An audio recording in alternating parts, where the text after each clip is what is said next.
ক্রিকেটে নাম লেখালেন বাংলাদেশের জনপ্রিয় অভিনেতা Shakib Khan. Bangladesh premier league BPL এর দল ঢাকা ফ্র্যাঞ্চাইজির মালিক হয়েছে শাকিব খানের ব্যবসায়ী প্রতিষ্ঠান। বিসিবির একটি সূত্র গণমাধ্যমকে শাকিবের কোম্পানির পক্ষে ঢাকা ফ্র্যাঞ্চাইজির চুক্তির বিষয়টি নিশ্চিত করেছে। ইতিমধ্যে সাইনিং মানিসহ দল কেনার আনুষ্ঠানিক প্রক্রিয়াও সম্পন্ন হয়েছে বলে জানিয়েছে সূত্রটি। বিপিএলে বেশ কয়েকবার ঢাকা ফ্র্যাঞ্চাইজির মালিক পরিবর্তন হয়েছে। সবশেষ বিপিএলে ঢাকার মালিক ছিল নিউটেক্স গ্রুপ। দলের নাম ছিল দুর্দান্ত ঢাকা।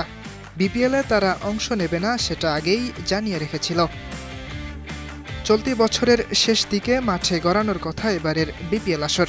আগামী মাসে হওয়ার কথা প্লেয়ার্স ড্রাফট। তবে সরকার পরিবর্তনের পর বিসিবিতেও দেখা দিতে পারে বড় ধরনের পরিবর্তন। ইতোমধ্যেই বিসিবি সভাপতি নাজমুল হাসান পাপন পদত্যাগ করবেন বলেও সিদ্ধান্ত নিয়েছেন।